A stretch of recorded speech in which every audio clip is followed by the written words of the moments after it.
May kalahating oras ng palakad-lakad si Megan at nagmamasid sa paligid nang bigla siyang nakaramdam ng pagod. Kaya nagdesisyon siyang maupo muna sa isang wooden bench upang magpahinga. Mula sa shoulder bag na dala ay inilabas niya ang isang panyo at pinunasan ng pawis na gumuhit sa kanyang noo at leeg habang inililibot ang paningin sa paligid. May 1 linggo lang siya para sulitin ang bakasyon sa lugar na yon, kaya gusto niyang mapuntahan ang lahat. Lalong-lalo na ang pinagmamalaking parke ng kanyang manager na taga roon sa lugar na yon. Ayon sa ginang ay magandang parke, lalo na sa mga kagaya niyang mahilig sa landscape at mga bulaklak. Pero ayon sa obserbasyon niya, ay mukhang malayo pang parke sa kanyang kinaroroonan dahil ang mga nakikita lang niya ay mga establishmentong mukhang dekada ng tanda at isang simbahan. Bigla siyang napatayo. Noon lang niya napansin ang simbahang yon. Gayong kanina pa siyang naglalakad sa parteng yon ng bayan. Mula sa kinatatayuan ay humakbang siya patungo sa kinaroroonan ng simbahan. Tamang-tama kasi gusto niyang magdasal at gusto niya ng konting katahimikan ng isip at alam niyang makakamtan niya yon kung idadaan niya sa pakikipag-usap ng tahimik sa Diyos. Wala naman siyang malaking problema na kailangang ilabas sa pamamagitan ng pagdarasal. Masyado lang siyang madasaling tao mula pagkabata. Nang makarating siya sa bungad ng simbahan, ay naghanap lang siya ng mapupwestuhan sa bandang likuran. At nang may makitang bakanting upuan, ay lumapit siya ron. At akmang uupo na sana ay biglang may lumapit sa kanyang 2 lalaki. Nanlaki ang mga mata at akmang sisigaw na sana nang hawakan siya ng mga ito sa magkabilang braso. Pero nang maisip na nasa loob siya ng tahanan ng Diyos, ay kinalma niya ang sarili at tahimik na lang na nagpatianod sa 2 lalaki na iginiya siya palapit sa altar. Tiwala naman siyang walang gagawing masama ang mga ito sa kanya. "Boss, andito na pong bride niyo." Anang lalaki na nakatayo sa kanyang bandang kanan at ang tinutukoy nitong boss ay ang lalaking nakatayo patalikod sa gawin niya. Decent looking sa suot nitong office attire. Sa tansya niya ay nasa 6-footer ang lalaki. Clean cut ang gupit at malapad ang likod na animoy isang boxer. Bigla siyang napahinto sa pagmamasid sa lalaking kausap pa ang pari nang maalala niya ang sinabi ng lalaking nasa kanyang right side. "Sinong bride ang tinutukoy mo, kuya?" Naguguluhang tanong niya sa lalaki. "Ikaw." Sagot nito kaya halos mag-isang linya na ang kanyang mga kilay. "Ako?"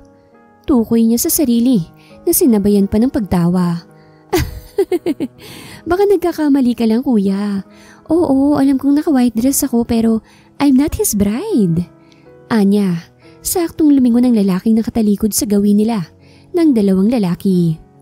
Tila bigla siyang itinulos sa kanyang kinatatayuan nang mapagsino ang lalaki nang tuluyan na niyang makita ang mukha nito. Umawang ang labi niya pero walang anumang salitang lumalabas doon. Gusto niyang magtanong pero wala siyang maisip na itatanong.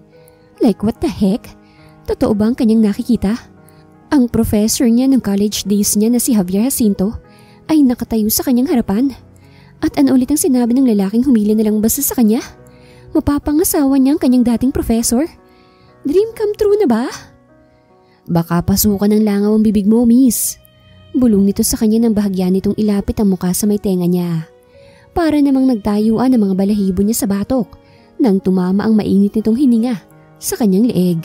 "Ah?" Wala sa sariling tanong niya rito, pero hindi na ito nagsalita pa. Sa halipay, sinenyasan nito ang 2 lalaki na bitawan na siya, na agad namang sinunod namang ito bago sila iniwan. Bawat galaw nito ay sinusundan niya ng tingin, para tuloy siyang CCTV. Ni hindi na niya napagtuunan ng atensyon ng kanyang mga nasa paligid, basta't nakatitig lang siya sa mukha nito. Pati tanong ng pari ay hindi na niya napagtuunan ng pansin, basta sagot lang siya ng sagot. "I now pronounce you husband and wife," sabi nito. "What?" Gulat niyang tanong sa pari pero napatakip siya ng bibig nang ma-realize niyang masyadong malakas ang pagkakatanong niya noon sa pari na bahagyang kumunot ang noo. "Are you deaf?" He said, "Mag-asawa na tayo." Bulong ni Javier sa kanya. "Tayo? Mag-asawa na?" Tanong niya sa dating propesor, sabay turo sa kanyang sarili. Tumango naman ito habang seryosong nakatitig sa kanya. "May problema ba, iha?" Tanong ng pari sa kanya na mabilis niyang inilingan, sabay tawa ng peke. Sorry po Lord sa pagsisinungaling kay Father. Hindi lang ako lubos na makapaniwala na asawa ko ng lalaking pinagpapantasyahan ko lang dati. Thank you sa gift. Anya sa isipan. Nagpunta lang siya somewhere in Batangas part para magbakasyon ng 1 linggo. Pero may unexpected marriage palang naghihintay sa kanya. Pero ang mas ipinagpapasalamat niya ay ang maging asawa ng kanyang man of her dreams. There's nothing to worry about, Father. Hindi lang makapaniwala ang misis ko na magpapakasal kami today. Thank you so much sa oras nyo para sa mabilisang kasal na ito. Ani Javier na iniyakap ang isang braso sa kanyang bewang at hinapit siya palapit sa katawan nito. Walang anuman iho. O siya, humayo kayo't magpakarami. Ani Father na nginitian pa sila ng matamis. Sige po Father, mauna na kami. Paalam ni Javier dito bago siya iginiya palabas ng simbahan. Hanggang sa makarating sila sa tapat ng isang mamahaling sasakyan. Binuksan yun ng isang lalaki kaya napatingin siya sa asawa. Kung totoo nga bang asawa niya ito o isa lang kalokohan ng kasal nila. Tatayo ka na lang ba dyan? My time is too precious para lang sayangin sa pakikipagtitigan, Megan. Tila naiiritang sita nito sa kanya kaya iningusan niya ito. Mabuti naman at kilala mo pa ako. Anyway, may sarili akong sasakyan. Give me the key. Ang tauhan ko nang bahala doon. Inilahad nito ang kamay sa kanya. Kaya inis niyang kinuha ang susi sa kanyang sasakyan sa bitbit na bag at ibinigay dito. Oh, ayan na. Hanggang ngayon ang sungit mo pa rin. Sabagay, habang tumatanda nga naman ang isang tao, nagiging bugnutin at maligalig. Naiiling siyang sumakay ng sasakyan at pairap na tumanaw sa labas ng bintana. Okay na sana eh. Dream come true na pero ang ugali ng lalaking to mukhang hindi na magbabago pa. Ako? Matanda? At maligalig? Tanong nito habang sinusuri siya ng tingin. Sa halip na sumagot ay sinimangutan na lamang niya ito at nanahimik sa kanyang kinauupuan. Ayaw niyang makipag-usap sa asawa kaya pinaglaruan na lamang niya ang singsing na hindi man lang niya namalaya ng isuot ni Javier sa kanya. Kunot ang noong bumaba ng sasakyan si Megan.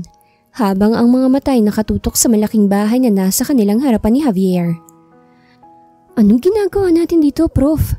Don't tell me. Bahay mo yan? Tanong niya rito nang may paghanga. Kita niyang tumaas ang kilay ni Javier nang sulipan siya nito. Kaya mabilis niyang iniiwas ang kanyang mga mata rito.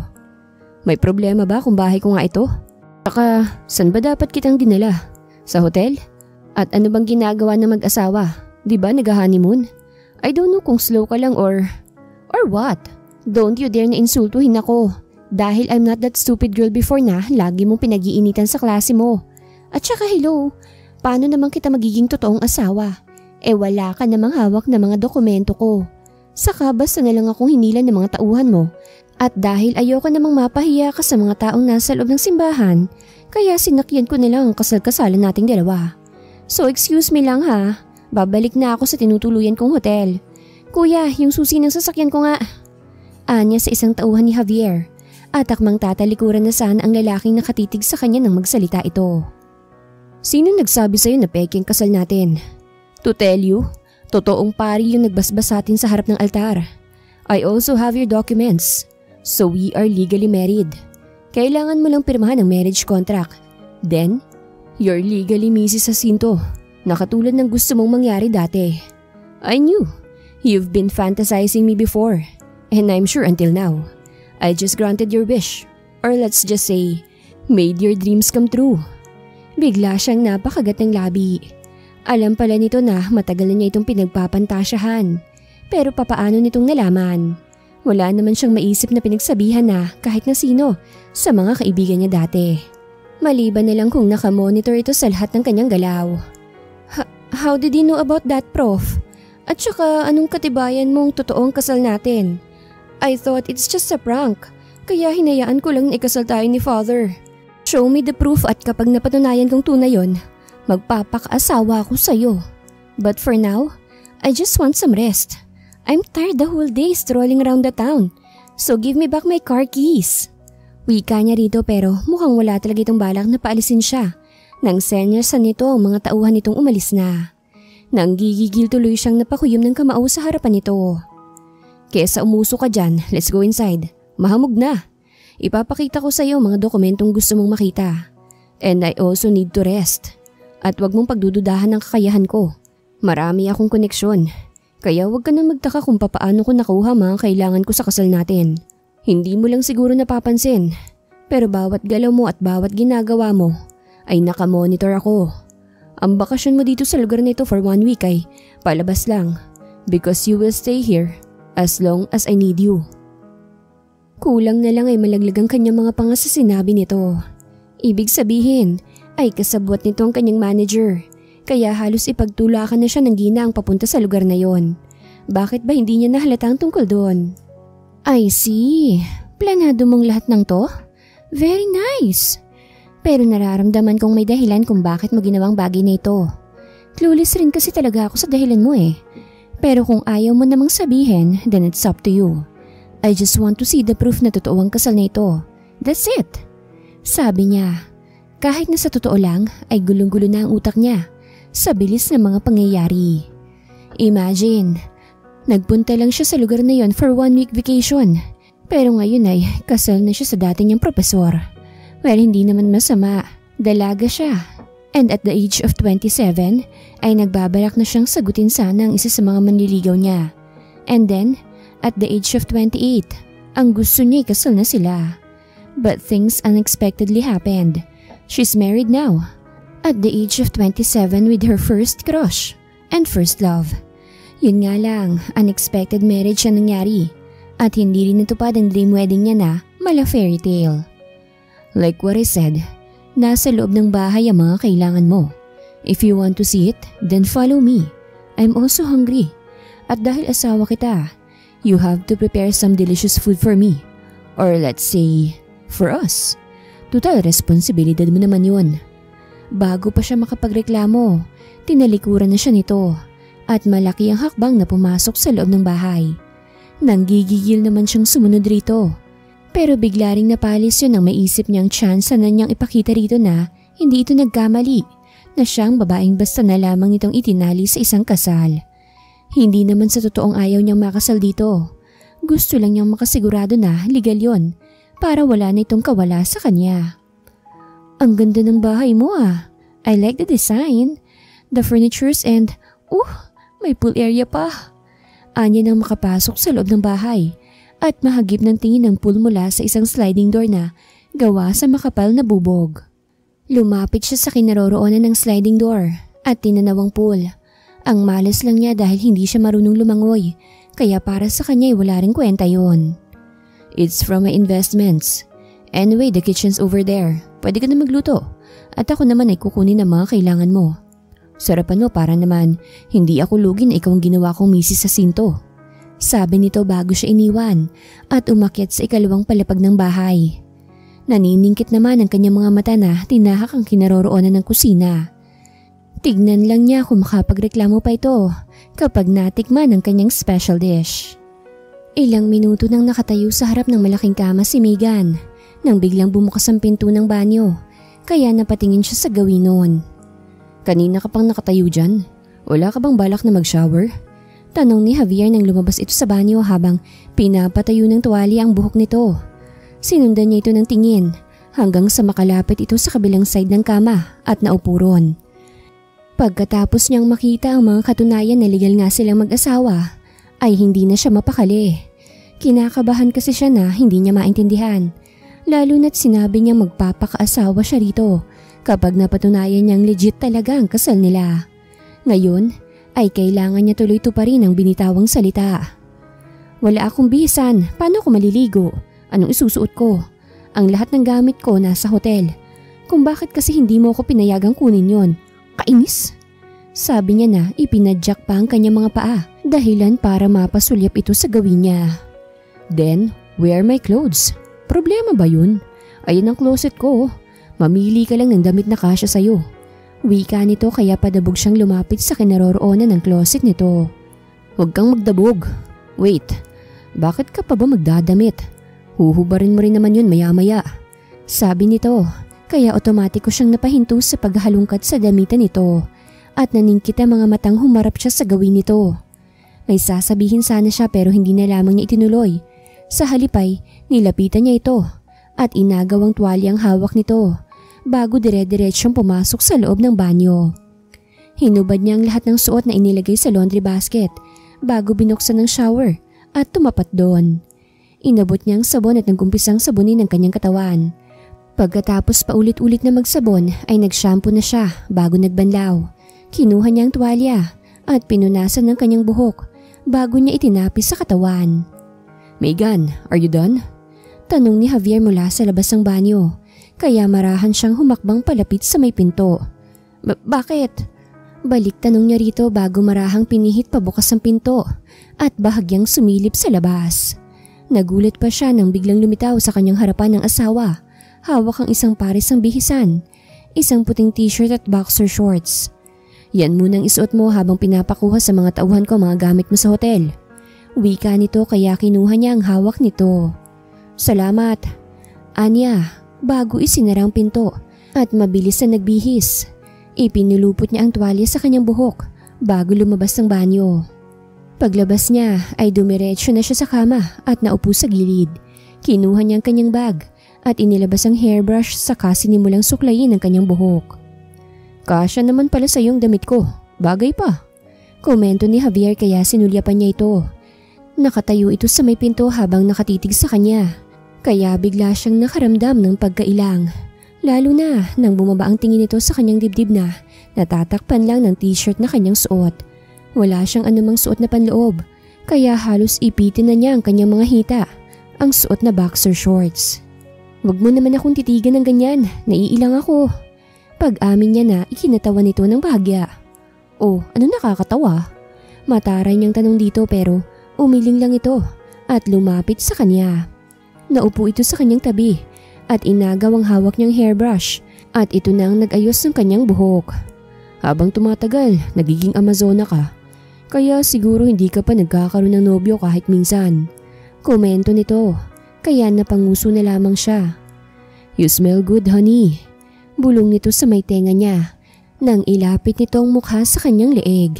Napapikit naman siya nang maramdaman ang pagtama ng mainit nitong hininga sa kanyang balat. "Proof." "It's honey. Call me honey." Sambit nito bago pinataka ng sunod-sunod na halik ang kanyang leeg kaya napasinghap siya. Hinawi nito ang kanyang buhok at inilagay sa kabilang side ng kanyang balikat bago ipinagpatuloy ang paghalik sa kanyang leeg. Ang kamay naman nito ay unti-unting bumababa sa kanyang braso hanggang sa makarating sa kanyang kaliwang hita. Naging malikot na ang mga kamay ni Javier sa buong katawan ni Megan. Huminto ito sa paghalik sa kanyang leeg at ang labi naman niya ang pinagdiskitahan. Gumanti naman siya ng halik sa abot ng kanyang makakaya hanggang sa hindi niya namalayan na naihiga na pala siya nito sa kama. Kapwa silang humihingal nang maghiwalay ang kanilang mga labi. Saglit silang nagkatitigan bago nito marahas na itinaas ang laylayan ng suot niyang t-shirt. "I want you, honey." Anas nito kaya napatango na lamang siya bilang pagpayag. Mag-asawa naman na sila, kaya walang masama kung ibibigay niya ang pangangailangan nito. Gusto niyang ialay dito ang puring iniingat-ingatan niya sa loob ng mahabang panahon. Gusto niyang maranasan na angkinin ng lalaking matagal na niyang pinapangarap na makuha. At ngayong asawa na niya ito, hindi na siya papayag na makawala pa ito sa kanya. Hindi siya papayag na may umagaw pa sa kanyang asawa. Not anymore. Kasalukuyang naghahanda ng kanilang lunch ni Javier si Megan nang marinig niya ang sunod-sunod na tunog ng doorbell, kaya napahinto siya sa paghahalo ng kanyang niluluto. "Honey, may nagdo-doorbell," anya sa asawang kasalukuyang nanonood ng TV sa sala. Nang walang makuhang tugon mula sa asawa, ay in-off niya ang electric stove at lumabas ng kusina upang puntahan ng asawa. Pagdating niya sa sala, ay nakita niyang nakahiga ito sa sofa at mukhang nakaidlip na habang nanonood. Kaya in-off niya ang TV bago pinagmasan ng asawang mahimbing na natutulog. Pagkuway yumuko siya at hinalikan nito sa labi bago nagpa siyang lumabas ng bahay upang tingnan kung sino ang kanilang bisita. "Sinong kailangan mo?" Tanong niya sa babaeng nakatayo sa harap ng gate. May suot itong sunglasses at mamahaling hat, pero kapansin-pansin ang maletang nasa tabi nito, kaya kumunot ang kanyang noo. "I'm Raquel. And I'm looking for Javier. Nandiyan ba siya?" Tanong nito kaya napataas siya ng kilay. "Anong kailangan mo kay Javier?" Tanong niya sa babaeng nagpakilalang Raquel na hinubad na ang suot na sunglasses. Kaya nakita niya ang kabuuan ng mukha nito. Yung mukha na tipong walang gagawing matino. Base na rin sa itinataas ng kilay nito. Bakit din ba ang dami mong tanong? Why don't you just open the gate and let me go inside? I wanna talk to him. Malditang sabi nito. Kaya tinaasan niya ito ng kilay. Sabay halukip-kip ng kanyang mga braso. Karapatan ko kasing magtanong hanggat gusto ko. At alamin kung ano bang kailangan mo kay Javier. At sino ka para utusan ako? Kilala ba kita? Kung nagmamaldita ka rin lang, pues makakaalis ka na. Tsupi! Taboy niya rito na halatang ikinainis nito ng husto. Pero wala siyang pakialam. Ikaw? Nanggigigil na sigaw nito. I'm Megan Jacinto, Javier's wife. Oh, pasensya ka na talaga ha. Pero hindi kita mapapapasok. Natutulog kasi ang asawa ko eh. Napuyat yata sa aming lovemaking. You know, excited kasi siyang makabuo ng baby namin. Anya sa nangaasar na tono. Kita niyang namula ang mukha ng babaeng kaharap dahil sa galit. Don't make any story. Yung itsura mong yan papatulan ni Javier. Mukha kang isang alila.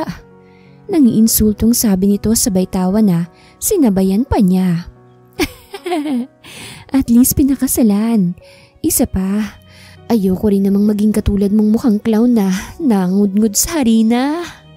Wika niya kaya napahinto sa pagtawang babae. How dare you insult me? Sigaw nito kaya bigla siyang napatakip ng bibig. Ay naku, sorry Miss Espasol. Sorry, ano ba yan, pasmado yung bibig ko? Pasensya na talaga kung nainsulto kita ha. Ikaw kasi yung nag-umpisa eh. Pasensya na talaga. Anya na sa labas sa ilong ang kanyang sinasabi. Akala siguro ng babaeng kaharap ay magpapatalo siya sa pangiinsulto nito sa kanya. Mabait siyang tao pero hindi siya papayag na may manginsulto sa kanyang pagkatao.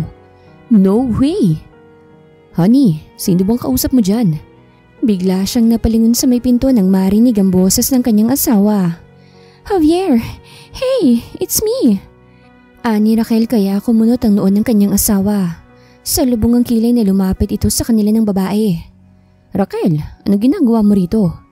Tanong ni Javier kay Raquel habang siya naman ay nananahimik na lamang sa kanyang kinatatayuan. I'm here because of you. Baka gusto mo akong papasukin. Iyan kasing kasambahay mo ayaw akong pagbuksan ng gate. Napaka-irresponsable kasi ng katulong mo. Hindi marunong kumilala ng nobya ng kanyang amo. Kung ano-ano pang sinasabi. Kesyo, asawa mo raw siya? Like ikaw papatol sa isang cheap na kagaya niya? Asyumera rin babaeng yan eh. Walang prenong sabi ni Raquel kaya naningkit ang kanyang mga matang sinulyapan ng kanyang asawa. She's telling the truth. She's my wife. And she has all the rights na magtanong ng kung ano-ano. And sorry but I can't let you go inside. At lilinawin ko lang, matagal na tayong tapos kaya pwede ka nang umalis. Sabi ng kanyang asawa, sabay hapit sa kanyang bewang palapit sa katawan nito. Kaya napayakap na lamang siya rito. Hindi naman makapaniwalang tinitigan siya ni Raquel. Sabay hagod ng tingin sa kanya mula ulo hanggang paa. Kaya nginitian niya ito nang muling ibalik nito ang tingin sa kanyang mukha. You heard my husband, right? Pwede ka na raw umalis. Wala kang lugar dito sa bahay eh. Tara na sa loob, honey, para makapag-lunch na tayo. Nagluto ako ng paborito mong steak. I'm sure magugustuhan mo yon. Baling niya sa asawa at saka ito hinatak papasok sa loob ng bahay. Iniwan na nilang ex nito sa labas ng gate na nanggagalaiti sa galit. Masarap ba yun, honey? Tanong ng kanyang asawa nang makapasok na sila sa loob ng bahay.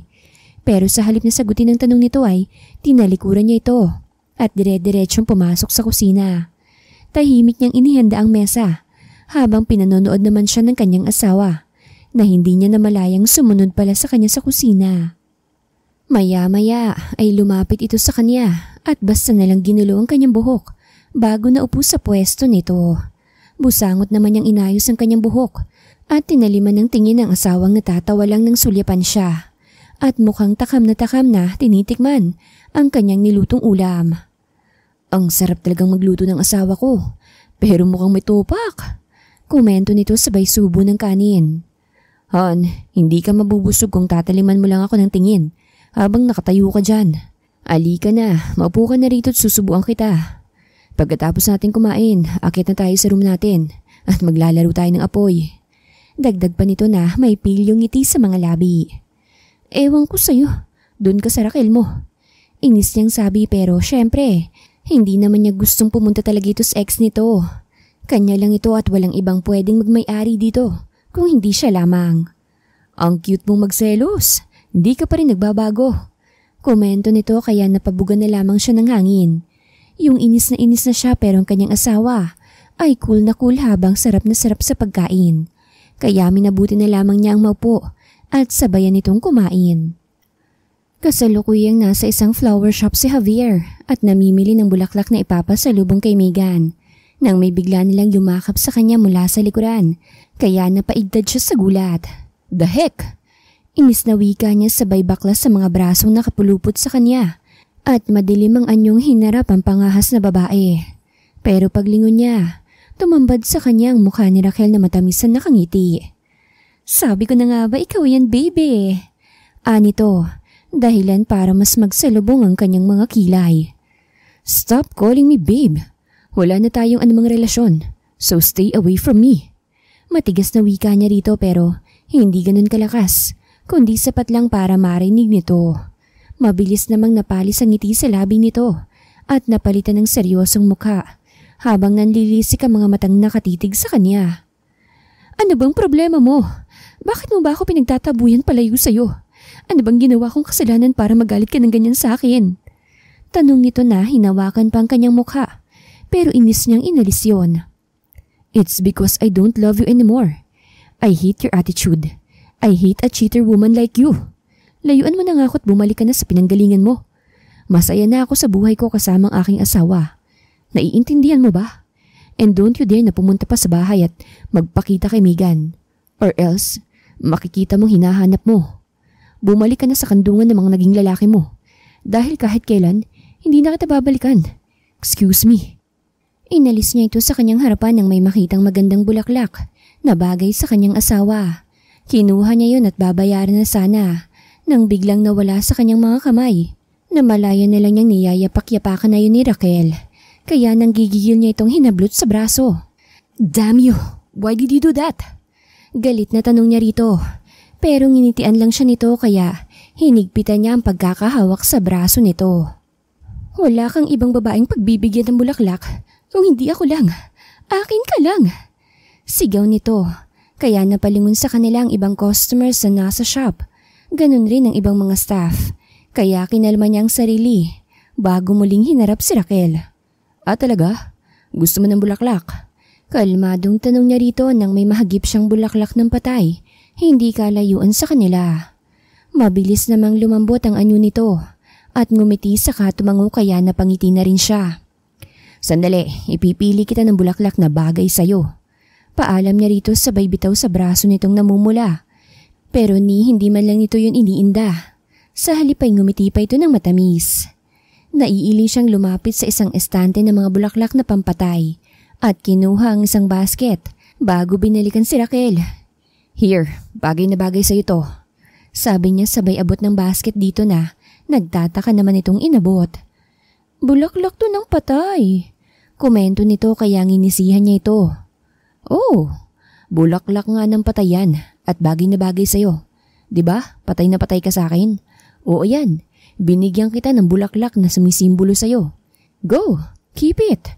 Kasi sumisimbolo rin yan sa pagmamahal ko sa'yo na matagal nang namatay. Simula nang lokohin mo ko. Excuse me, sabi niya. Tinalikuran niya ito at kumuha ng panibagong bouquet at saka binayaran kasama ng sinira ni Raquel. Pagkatapos magbayad ay lumabas na siya ng flower shop at mabilis na sumakay sa kanyang sasakyan at pinaharurot pa uwi sa kanyang asawa. Pagdating niya sa bahay ay agad siyang bumaba ng sasakyan at binitbit ang bouquet ng bulaklak. Papasok na siya ng salas nang marinig ang boses ng kanyang asawa sa may pool area na parang may kausap kaya marahan siyang naglakad patungo rito. Kuya, hindi pantay ang gupit mo. Anito. Kaya kumunot ang kanyang noo. Napaisip tuloy siya kung ano na naman kaya ang pinagkakaabalahan ng kanyang asawa at gano'n na lang ang tono nito. Malapit na siya sa may pool area nang makita niya ang kanyang isang tauhan na may hawak na malaking gunting at nakatayo sa tabi ng isang malagong halaman. Ang isa naman ay abala sa paglalagay ng mga dahon sa wheelbarrow. "What's happening here?" tanong niya sa mga ito, kaya napalingon sa gawin niya ang tatlo. "Nandito na palang gwapo kong asawa. Tamang-tama." Nakangiting wika ni Megan. Bigla siyang kinabahan, lalong-lalo na nang humakbang ito palapit sa kanya. Base sa pagkakangiti nito, ay parang may hindi magandang binabalak. "Hi honey, this is for you." Inabot niya ang hawak na bouquet dito at mabilis itong hinalikan sa labi bago tinalikuran. "Thank you for this. Oh wait, saan ka ba pupunta?" Tanong nito, hindi pa man siya nakakahakbang. Naalala ko han, magkikita nga pala kami ni Clint. Nagyaya nga pala siyang mag-bar." Sagot niya pero mukhang hindi tumalab sa kanyang asawa ang palusot niya. Pinihit siya nitong paharap at pagkuway bahagyang yumuko at may kung anong inabot. "Heto ang gunting, magtanggal ka ng tuyong dahon ng bonsai dun oh. Ang pagbabar pwedeng gawin mamayang gabi. Sasamahan pa kita kung gusto mo. Pero sa ngayon, tumulong ka sa mga tauhan mo." Utos nito bago siya tinalikuran. Bitbit ang bulaklak na ibinigay niya rito. "Pero hon, kikilos ka ba o sa sofa ka matutulog mamaya? Sayang, ang ganda pa naman ng in-order kong nighties at bala ko sanang isuot ko yun mamaya. Nasa mood pa naman ako makipaglaro ng apoy. Pero mukhang ayaw mong sundin ang gusto ko. Sige, okay lang kung ayaw mo." Sabi nito sabay upo sa isang garden chair. Mabilis naman niyang hinubad ang long sleeves na suot at sinunod ang gusto nito. Sino ba namang may gustong matulog sa sofa at hindi maka-score? Mas gusto niyang makipaglaro sa kanyang asawa kesa lumabas para uminom. Ang hot ng asawa ko. Ang hot ng asawa ko. Puri nito sa kanya, kaya nakangiti siyang lumingon dito. "Of course. Basta yung premyo ko mamaya Anya natin ang naman ito, with flying kiss pa. Kaya ganado siyang ginagawa ang pinag-uutos nito. Hating gabi nang magising si Javier na wala si Megan sa kanyang tabi. Kaya antok siyang bumangon at bumaba ng kama. Naghihikab siyang lumabas ng kanilang silid at nagpa siyang bumaba sa salas. Baka naroroon lang ito. O hindi kaya naman ay nagpapahangin lang ito sa garden. Kagaya ng nakagawian nito kapag hindi nakakatulog. Habang tumatagal kasi silang magkasama ay unti-unti niyang nalalaman ang mga ayaw at gusto nito. Ganoon din ang mga hilig nitong gawin at kung ano-ano pa. Mahilig rin ito sa mga landscaping at mga bulaklak. Katunayan ay pinuno nito ng iba't ibang uri ng mga bulaklak. Ang kanilang hardin na malapit sa may pool. May ipinapatanim pa itong 2 puno ng nyog sa likod ng bahay. Pero hindi naman yung katulad ng mga nyog na tumataas ng sobra. Sabi nito ay adyawan daw ang tawag doon at hindi yun tumataas ng mabilis. Namangha pa nga siya nang sabihin nitong bumubunga yon kahit na mababa pa lang. Pero ang ikinatawan niya sa sinabi nito ay nung sabihin nitong libre na sila sa panlagay sa mga salad kapag nagbunga na ang mga puno ng nyog na ipinapatanim nito sa kanyang 2 tauhan. Kung magsalita kasi ito ay animoy naghihirap sila kaya nagpapakapraktikal gayong kahit ilang buwig ng nyog o buko ay kaya niya itong bilhin kung gusto nito. Nang makarating siya sa salas ay napansin niyang bukas ang sliding door na patungo sa pool area kaya lumapit siya roon. Sinilip niya sa labas si Megan at nakita niya itong nakaupo sa isang lounge at mukhang nakaidlip na kaya lumabas siya ng bahay at nilapitan ng asawa. Gigisingin sana niya ito para paakyatin na sa kanilang silid nang bigla siyang naakit na pagmasa ng maganda nitong mukha na natatakpan ng ilang takas na hibla ng buhok. Hinawi niya yon upang mas malinaw na makita ang mukha ng kanyang asawa. Hanggang ngayon, hindi pa rin niya sinasabi rito kung ano bang dahilan at biglaan niya itong pinakasalan. Sa totoo lang, ay may kinalaman kay Raquel ang kanyang desisyon kung bakit basta na lamang niyang pinakasalan si Megan. Noong una, ang balak niya gamitin lang ito para mawala sa landas niya ang dating kasintahan. Pero ngayon, nagbago na ang isip niya.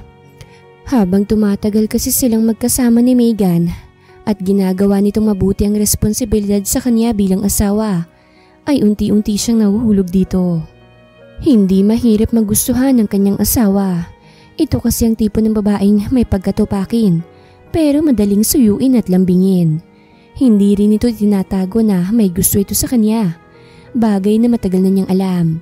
Sweet din ito at hindi ipinagkait sa kanya ang pangangailangan niya bilang lalaki. Talagang tinutupad nito ang binitawang salita na magpapakaasawa ito sa kanya kung mapapatunayan niyang legit ang kanilang kasal. Napatunayan naman niya yun dito at simula ng araw na yun ay hindi na ito nag-ungkat pa ng kung ano-ano pa. Sinabi rin itong wala na itong pakialam kung anong dahilan niya kung bakit pinakasalan niya ito. Nasa sa kanya na raw kung sasabihin niya o hindi. Hindi na daw naman importante yon. Basta masaya itong kasama siya. Ngayon tuloy ay parang nagdadalawang isip na siya kung kaya pa ba niya itong pakawalan. Pakiramdam kasi niya ay may puwang na ito sa puso niya. Parang hindi na niya kayang mawala ito sa buhay niya. Kung pwede lang niya itong angkinin habang buhay bilang isang asawa. Pero nag-aalangan siya. Papaano kung may mahal na itong iba? At papaano kung may nobyo na ito? Sa tagal ng panahon na hindi sila nagkita, ay imposibleng walang magkakagusto rito. Pero naisip rin niyang nobyo lang yon at asawa siya. Kung legalidad lang ang pag-uusapan, ay mas may karapatan siya kay Megan kesa sa kung sinong Poncio Pilatong boyfriend nito. Pero meron nga ba siya? O siya pa rin hanggang ngayon ang mahal nito, kagaya ng panahong estudyante pa lamang niya si Megan? Ang lamig naman. Han, hinaan mo yung aircon. Ungol nito kaya wala sa sariling napangiti siya. Papaanong hindi naman ito lalamigin? Ang nipis ng suot nitong pantulog. Idagdag pa na nasa labas ito ng bahay. Han, wala tayo sa silid. Andito tayo sa labas. Bulong niya rito na kinamulat nito ng mga mata. Ano ba kasing ginagawa mo rito? Tanong niya rito at saka ito inalalayang bumangon. Hindi ko alam Nag-sleepwalk ba ako? Tanong nito na ikinakibit niya ng balikat. Hindi ko alam Han. Nung nagising ako wala ka na sa aking tabi kaya hinanap kita. Then I found you here. You're sleeping peacefully. Bubuhati na nga sana kita kaso nagising ka na. Ang mabuti pa, halika na. Umakyat na tayo sa ating silid. Mamaya sipunin ka. Ayoko pa namang nakikita kang matamlay. Wala nang mag-uutos kila Gilbert at Andy. Sige ka. Pananakot niya rito pero ngumuso lang ito. Pero sa totoo lang ay naaawa na siya sa kanyang mga tauhan dahil ginagawang alila ng kanyang asawa. Yun nga lang ay may kapalit na masasarap na pagkain. Sinusuhulan kasi ng kanyang magaling na misis ang dalawa para sundin ang mga utos nito. Ang ginagawa naman niya ay binibigyan niya ng extra money at minsan ay pinapaalis muna ng bahay para makapagpahinga kahit papaano. Han, iiwan mo rin ba ako kapag nagsawa ka na sa akin? Maya-maya'y tanong nito, kaya natigilan siya. Kita niyang lumungkot ang anyo nito sa bayuko ng ulo. Gusto mo bang iwan kita? Tanong niya rito na mabilis namang inilingan nito, kaya napangiti siya. Ganun naman pala So, wala akong dahilan para lumayo. Tsaka mag-asawa tayo, hindi ba? Ikinasal tayo kaya bakit naman tayo maghihiwalay? Alika na, may gagawin tayong dalawa para mawala yung lamig na nararamdaman mo. Yaya nito sabay lahad ng kamay. Bakit parang humihilig ka yatang magpainit ngayon? Hindi ka ba nananawas sa paglalaro ng apoy? Tanong nito kaya napataas siya ng kilay. Han, iba yatang iniisip mo. Ang ibig kong sabihin na gagawin natin magtitimpla ng hot chocolate. Pero parang mas gusto ko yung sinabi mo. Gusto mong dito na lang natin gawin? Tutal, tayo lang namang dalawang narito. Solo natin ang buong kapaligiran. Lovemaking under the moon. Sabi niya pero iningusan lang siya nito. Pero kita niya ang pilyang ngiti sa labi nito. Game! Basta, ipasyal mo ako bukas ha. Sang-ayon nito kaya malapad ang ngiting tumango siya rito. Bago ito sinunggaban ng halik. Katatapos lang ayusan ni Megan ang sarili at palabas na sana ng ladies room upang balikan ng asawa nang biglang bumukas ang pinto at pumasok si Raquel na himalayatang walang kaarte-arte sa katawan ngayon. Simpleng jeans, rubber shoes, hoodie at cap lang ang suot. Wala ring anumang makeup na mababakas sa muka at inaamin niyang mas maganda ito kapag ganoon. Pero hindi niya gusto ang pagkakatitig nito sa kanya at ganoon rin ang ngiting nakapaskil sa labi nito. Gayunpaman, hindi siya nagpapakita ng takot dito o kahit konting kaba man lang. Anong ginagawa mo rito? Anong kailangan mo? Kalmadong tanong niya pero aware siya sa pwede nitong gawin sa kanya. Lalo na nang marinig niya ang pagtunog ng lock ng pinto. Wala naman. May gusto lang akong burahin sa landas ng boyfriend ko na inagaw mo. You know? Sabi nito habang may kung anong kinukuha sa likod ng suot nitong jeans. Bigla naman siyang naalarma nang ilabas nito ang isang Swiss knife na ipinagtataka niya kung papaano ito naipuslit papasok sa restaurant na iyon. So, you think matatakot mo ako dahil lang may patalim ka? Lumaban ka nga ng patas, Raquel. Para kang bata. Anya na kinaitim nito ng bagang. What did you just say? Para akong bata? Tanong nito na inumang ang patalim sa kanya. Kaya napaatras siya at napasandal sa lababo. Ano ba dapat ang itawag ko sa'yo? Hindi ba isip bata ka naman talaga? Gawain ba ng isang matinong adult na manutok ng patalim sa isang walang kalaban-laban? Kung matino ka at kung matapang ka talaga, lalabang ka ng patas. Kung mahal ka talaga ni Javier, dapat ikaw ang pinili niya at hindi ako. Grow up, Raquel. Hindi lang naman siya yung lalaki sa mundo. Meron at merong lalaki ang sadyang nakatadhana sa'yo. Maniwala ka. May ibang plano sigad sa'yo. Hindi naman kasi lahat ng dumarating sa buhay natin mananatili. Minsan, para lang patatagin tayo. Kung hindi si Javier ang inilaan sa'yo ni God, sigurado akong may iba pa na mas nakakahigit sa kanya. Huwag mo namang sirain yung buhay mo ng dahil lang sa isang lalaki. Maganda ka, matalino, at alam kong maraming humahanga sa'yo at nagnanais na mapansin mo. Matuto ka lang tumingin sa paligid, and I'm sure makikita mong lalaking totoong nakalaan sa'yo. Pero kung ang saktan ako magpapasaya sa'yo, then go. Bahiran mo ng dugo ang mga kamay mo. Tignan lang natin kung patulugin ka ng konsensya mo habang nagdurusa sa loob ng kulungan. Go on, Raquel. Do what you want. Hindi kita pipigilan. Pero isa lang ang masasabi ko. Mas lalo kang hindi mamahalin ni Javier kapag pinatay mo ko. Kamumuhian ka niya at isusumpa pa. Yan ba yung gusto mo? Ang tuluyan siyang magalit sa'yo? Tanong niya rito habang hindi inaalis ang tingin sa mukha nito. Kita naman niyang lumambot ang mukha nito at unti-unting ibinababa ang patalim. Kasunod ang pagtulo ng mga luha at bigla na lang napaupo sa malamig na tiles.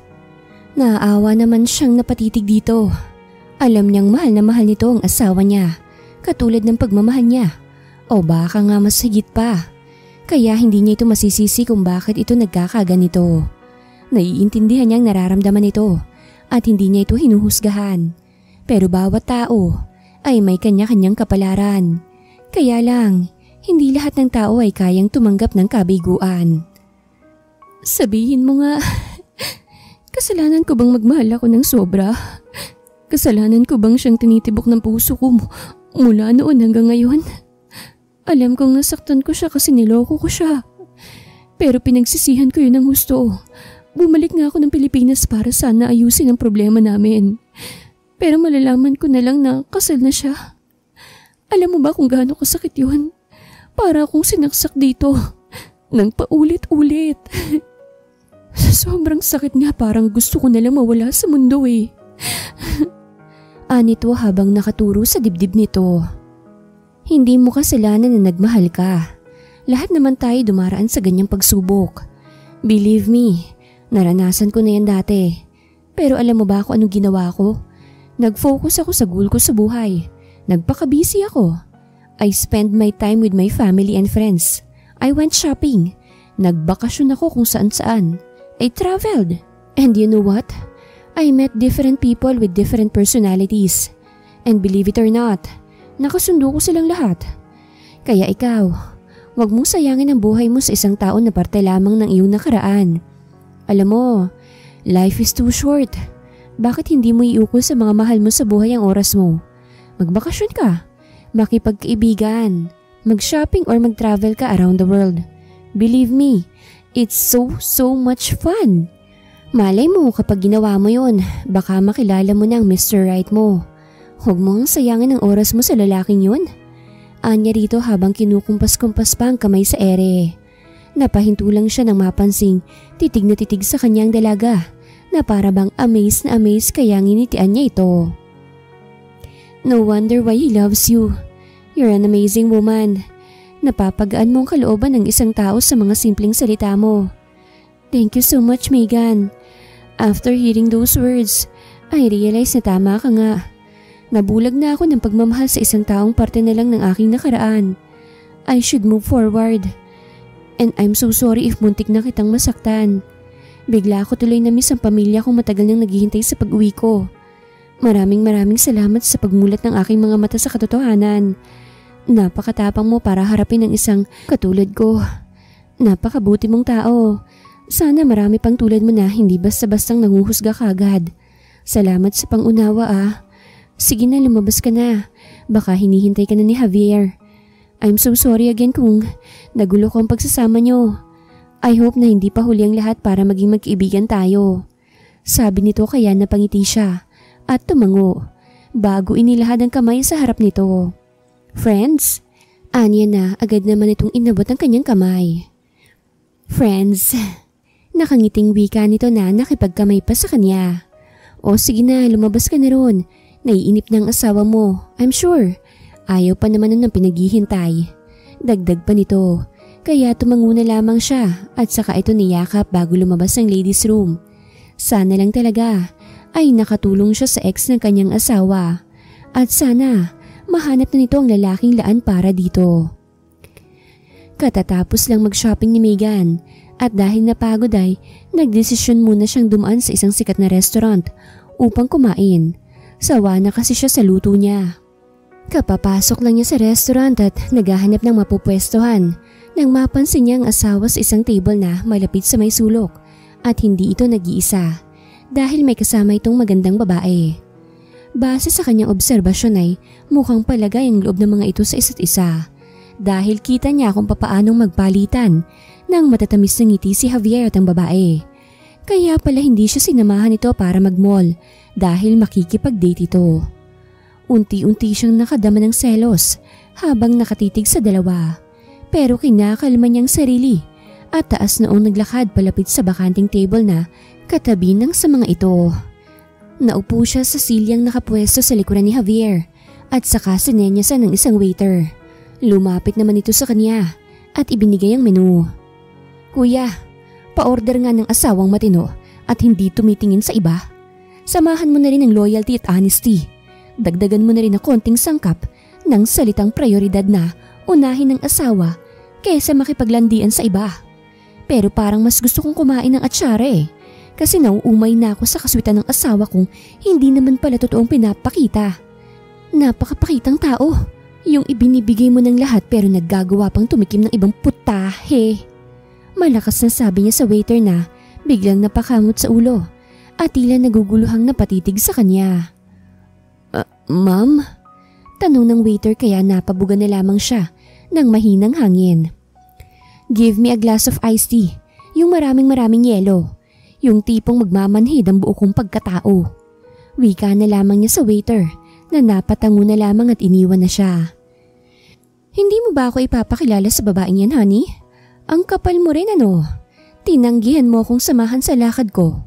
For what? Para makipagkita sa kanya? Baling niya sa asawang nakatayo na sa gilid niya. Javier, who's this woman? Tanong ng babae dito na nakatayo na rin at puno ng pagtataka habang nakatingin sa kanya. Tinatanong mo kung sino ako? Ako lang naman yung asawa ng lalaking yan. Ang tangang babae na umaasang mamahalin din niya at ginawang lahat para lang mapasaya siya. Pero mukhang kulang na kulang pa rin ang mga efforts ko. Kung gusto mong asawa ko, pues iyong-iyo na siya. Hindi ko kailangan ng lalaking hindi kayang maging tapat sa akin, lalong-lalo na sa aming sinumpaan sa harap ng Diyos. Sabi niya. Binuksan niya ang kanyang bag at naglabas ng pera para sa in-order niyang iced tea. Ipinatong niya yun sa mesa at saka tumayo. Akmang tatalikuran na sana niyang dalawa nang mapansin ang singsing na kanyang suot. Hinubad niya yun at ibinigay sa babae.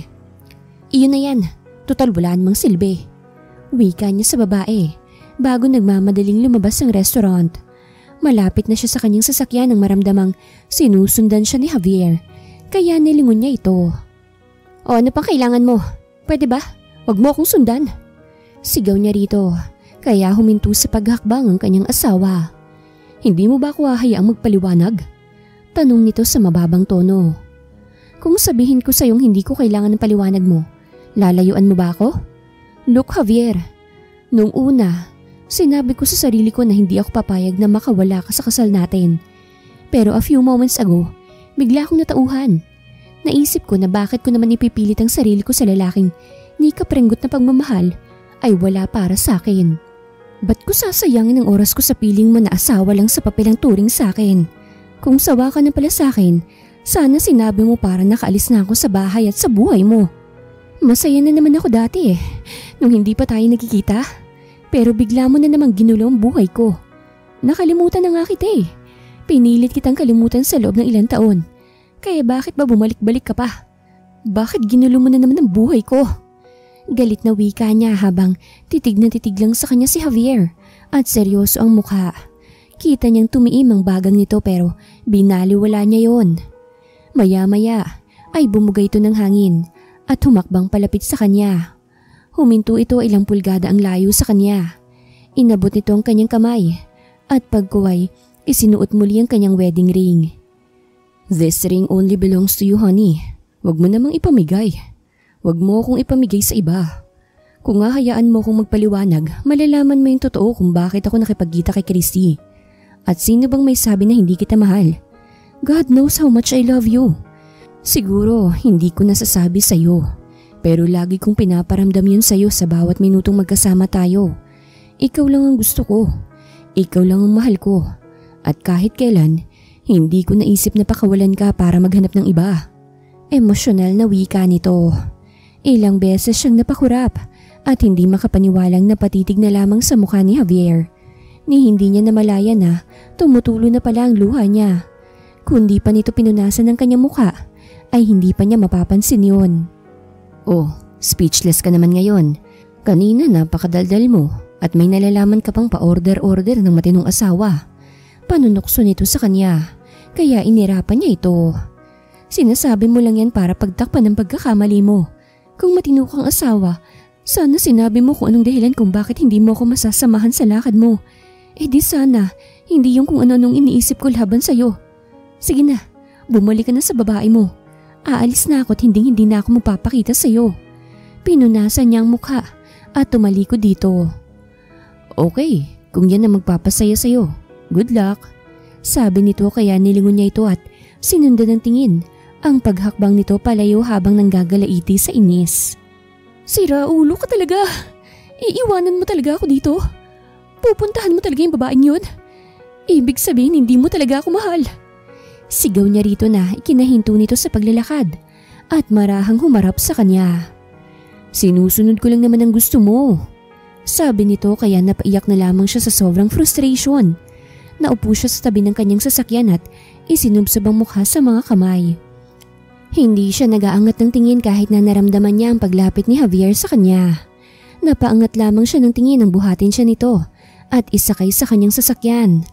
Nagtataka man ay hindi na lamang siya nagsalita at hinayaan na lang itong dalhin siya sa kung saan ito gusto. Hindi mapigilang mapabuntong hininga ni Javier habang pinagmamasdan ng asawang tahimik na nakatayo sa may veranda ng kanilang silid at malayo ang tanaw. Ilang araw na siyang hindi kinikibo ni Megan simula nang makita sila nito ni Christy sa isang restaurant. At sa bawat paglipas sa mga oras na hindi siya iniimik nito ay parang parusa sa kanya. He tried to explain everything pero ibubuka pa lamang niya ang kanyang bibig ay natalikuran na siya nito. Hindi niya alam kung ano pa bang kanyang gagawin para suyuin to. Halos lahat kasi ng panunuyong alam niya ay nagawa na niya. Sobra-sobra siyang nagsisisi na mas pinili pa niyang makipagkita kay Christy sa halip na makipagbanding sa kanyang asawa. Sa ikalawang pagkakataon ay muli siyang nagpakawala ng hangin bago nilapitan ng asawa. Hindi na niya kaya. Kailangang magkaayos na silang dalawa. Kung kinakailangan niyang lumuhod sa harapan nito ay gagawin niya. Mapatawad lamang siya nito. Han, tawag niya rito pero ni hindi man lang ito natinag sa pagkakatingin sa malayo. Kaya niyakap niya ito mula sa likuran upang hindi siya matakasan. Bitaw. Malamig na utos nito sa kanya pero Mabilis siyang umiling at mas hinigpitan ang pagkakayakap rito. Isinubsob pa niya ang mukha sa may liig nito. Bakit kasi hindi mo muna ako pakinggan? Kapag nakapag-explain na ako, saka ka magalit sa akin. I just need 5 minutes para ipaliwanag ang lahat sa'yo. Pangako, sasabihin ko lahat sa'yo.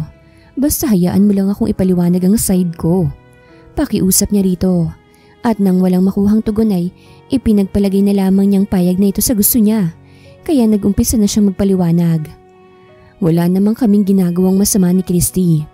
I met her somewhere a week ago. Inalok niya akong mag-invest sa isang negosyo. Then I told her na pag-iisipan ko. Then, nung araw na niyaya mo akong mag-shopping, ay iyon din ang araw na nagdesisyon ako mag-invest sa negosyo niya. She's nice, hon. Marami siyang kwentong nakakatuwa. Kaya hindi ko mapigilang mapangiti.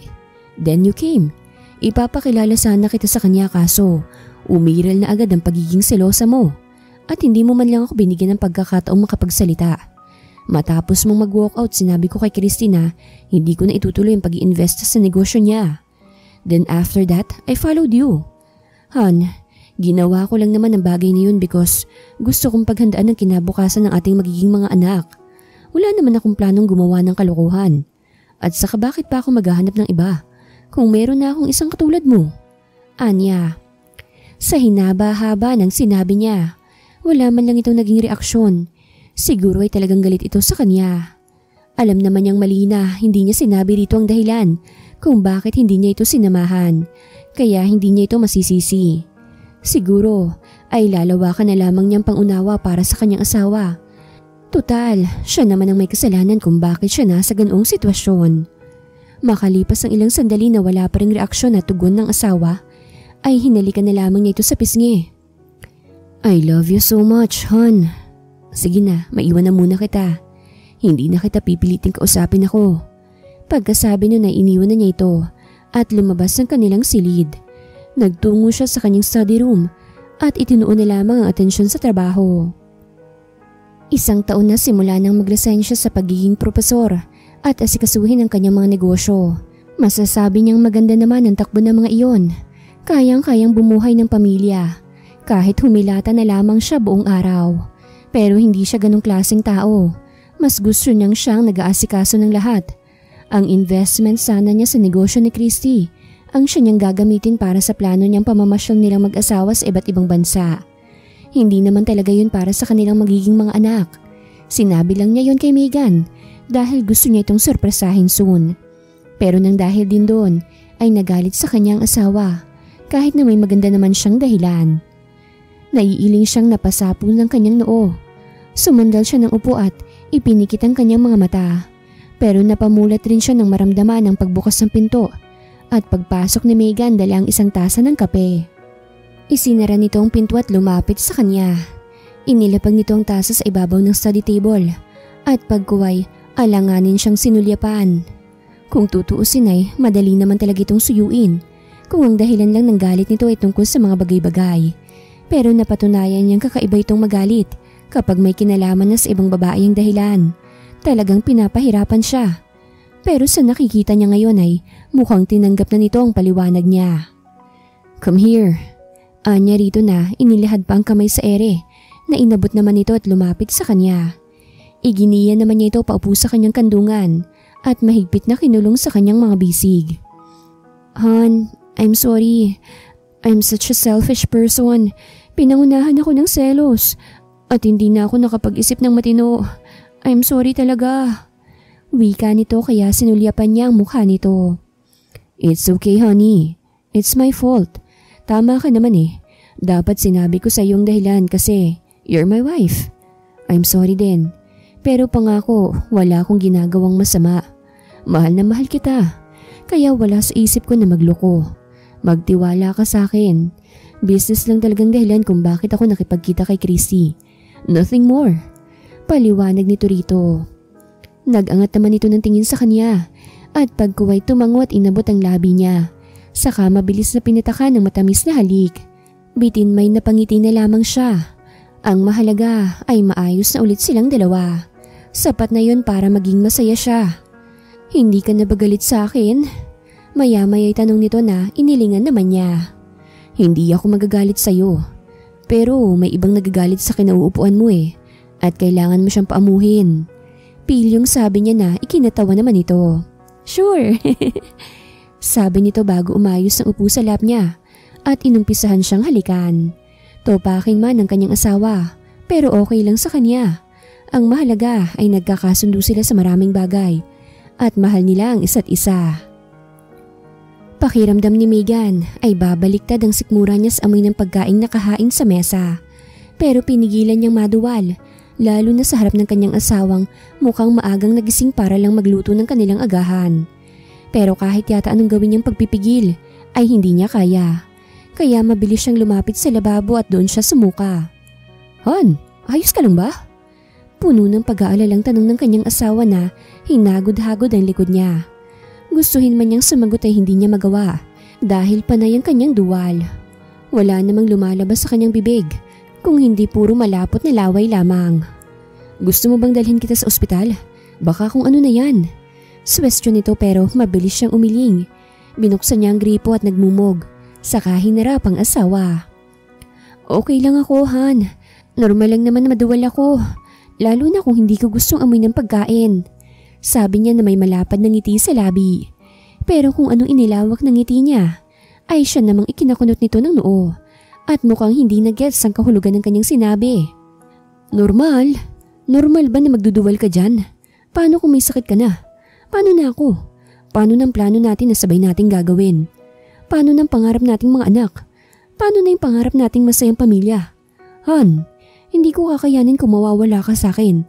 Mahal na mahal kita. Kaya please lang pumunta na tayo sa ospital. Pagsusumamo nito kaya hindi niya mapigilang maging emosyonal dahil sa mga sinabi nito. Hindi niya mapigilan na maluha dahil ganun pala siya kamahal nito. Hindi na pala niya kayang mabuhay nang wala siya. Kagaya rin ng hindi niya kayang mabuhay nang wala ito sa piling niya. Honey, ang OA mo. Hindi naman ako mawawala sa'yo. Sino bang nagsabi na iiwanan kita? Saka wala naman talaga akong sakit. Pangako, nagsasabi ako ng totoo. Maselan lang talagang pang-amoy ng buntis. Anya. Tila naguluhan naman ito. Buntis? Tanong nito na tinanguan niya. Baby honey. Inabot niya ang kamay nito at dinala sa kanyang tiyan. Bumaba ang tingin nito sa kanyang tiyan at pagkuway bumalik sa kanyang mukha. Hindi ka ba masaya na magiging daddy ka na? Tanong niya rito nang hindi pa rin ito nagsasalita. Of course, I'm happy honey. Hindi lang ako makapaniwalang nakabuo na tayo. Nagbunga ng pagpupuyat ko. Yes! Magiging daddy na ako. Malakas na wika nito. Sabay buhat sa kanya at nagpaikot-ikot. Kung hindi pa niya ito sinaway ay hindi pa ito titigil. Kailan mo na lamang buntis ka, Han? Tanong nito matapos siyang ibaba at ikulong sa mga bisig nito. Kahapon, nang bumisita ako sa kaibigan kong OB na bagong lipat lang sa ospital dyan sa bayan. Sasabihin ko sana sa'yo kagabi, kaya lang tulog na ako nung umuwi ka. Anya sabay subsob ng mukha sa dibdib nito. Sininghot-singhot niya ang natural nitong bango at masasabi niyang mas gusto niyang amoy nito kesa sa amoy ng pagkaing nasa mesa. I'm sorry Han, nakipagkita kasi ako kay Clint kagabi tapos nagbar kami. Hindi ko na nga namalayan ng oras dahil sa pakikipagkwentuhan sa kanya. Pasensya na talaga. Hindi tuloy kita nasamahan sa lakad mo kahapon. Hingi nito ng paumanhin. It's okay honey. Naiintindihan ko na minsan kailangan mo rin makipag-socialize. Lalo na sa mga kaibigan mo. Alam ko namang hindi ka gagawa ng ikakagalit ko. Anyway hon, pwede bang ipakain mo na lang sa mga tauhan mong mga iyan? Hindi ko kasi gusto yung amoy Lalo na yung amoy ng bawang. Pakiramdam ko bumabaliktad din sikmura ko. Gawan mo na lang ako ng pancakes. Tapos lagyan mo ng maraming chocolate syrup. Dun lang ako sa salas. Paalam niya rito. Hindi na niya hinintay ang sagot nito. Dahil hindi na niya kaya pang magtagal sa kusina. Kasamang kinakaayawan niyang amoy ng sinangag. Nang makarating sa sala ay saka pa lamang siya nakahinga ng maluwag. Pero ganun pa rin ang pakiramdam niya. Naaalibadbaran pa rin siya. Kaya nag-isip siya ng pupwedeng gawin para madistract at mawala sa isip niya ang pagkain kinaayawan niya.